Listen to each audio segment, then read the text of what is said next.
It was the coldest night anyone could remember, the kind of cold that didn't just bite the skin, it cut straight into the soul. Inside a small roadside diner, a woman named Emma Hale poured steaming coffee with trembling hands, watching through the frosted window as a line of freezing soldiers stumbled toward her door. She didn't know their names. She didn't know their mission. She just knew they were freezing, starving, and human. So she made one decision. She refused to charge them a single dollar. She thought kindness was harmless. She thought compassion couldn't possibly bring trouble. But at sunrise, when she walked outside with a cup of coffee in her hand, the road was blocked, military trucks surrounded her diner, and armed officers lined her street. Everyone thought Emma had done something wrong. But the real reason the army shut down her street was something no one, especially Emma, could have imagined. Snow hammered against the tin roof of Emma's diner, the neon sign flickering hot meals open late like a tiny heartbeat in the middle of a frozen wilderness. Emma stood behind the counter, apron stained, hair tangled from a long shift, but her eyes held a soft warmth, one of the few warm things left that night. At around 2 a.m., the bell above the door rang so softly she almost missed it. Then she looked up.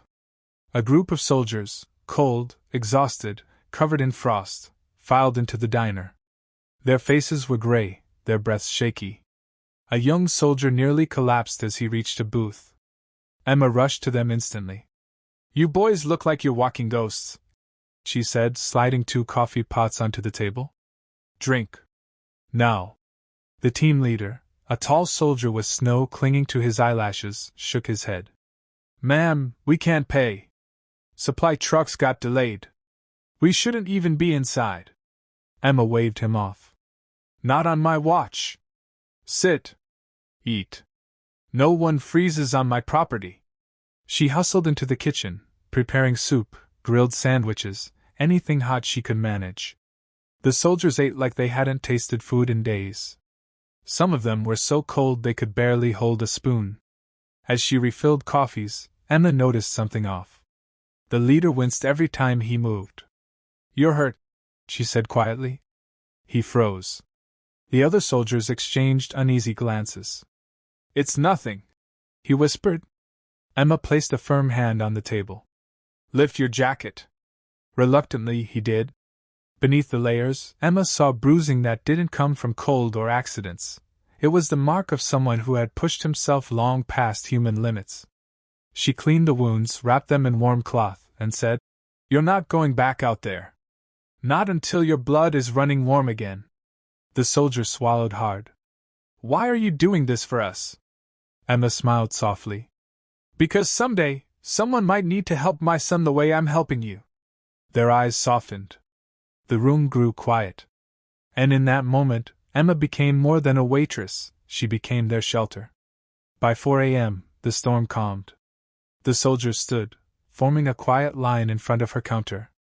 Their leader placed a small medal on the surface. "You earned this tonight.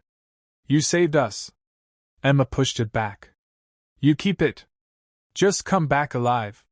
They left with warm bodies, warm hearts. But as the door closed behind them, a cold chill settled inside Emma, not from the weather, but from something deeper. A strange feeling. A warning. A fear she couldn't explain. At sunrise, Emma stepped outside with a steaming cup of coffee. The snow glittered under the new light, but something was wrong. Terribly wrong. The road wasn't just quiet. It was blocked. Massive military trucks formed a barricade across the street. Armed soldiers patrolled the sidewalks. Officers shouted orders. Neighbors peeked through curtains, afraid to step outside. Emma stared, heart pounding. An officer spotted her. "You, stay where you are!" Emma froze as he approached, boots crunching through the snow. "What is going on?" she asked. "This area is sealed," the officer said. "Emergency protocol." Emma felt heat rise in her chest. "Did something happen? Is someone hurt?" He didn't answer. Instead, he lifted a folder. "Emma Hale? Owner of Emma's Diner?" "Yes." "You served a unit of our soldiers last night?" Emma nodded slowly. They were freezing. They hadn't eaten. I did what anyone would. That unit, the officer said, lowering his voice, wasn't supposed to be here. Emma frowned. Meaning what? They were on a classified mission. Off-grid. No communication. No civilians allowed near them. The fact that they stopped here means something went wrong. Emma's breath caught. Before she could respond, another truck pulled up. A medic jumped out, followed by the same soldier Emma treated. He wasn't wearing a helmet now. Up close, she could see relief wash over his face at the sight of her. Emma, he said softly. I told them. Told them what? She whispered. That you saved us. If you hadn't fed us, warmed us, treated us. He swallowed hard. We wouldn't have survived the night. The officer stepped forward. You broke no law, Miss Hale. But protocol requires we shut down the street to confirm no classified materials were compromised. Emma's knees softened. So, I'm not in trouble? The young soldier shook his head. Actually, you're the reason we're standing here. The reason we're alive. Silence fell. Even the officers looked humbled. Then the young soldier pressed something into her hand, a sealed, official letter. It's from the command, he said. They don't usually do this. Emma opened it with shaking fingers. Inside was a single sentence.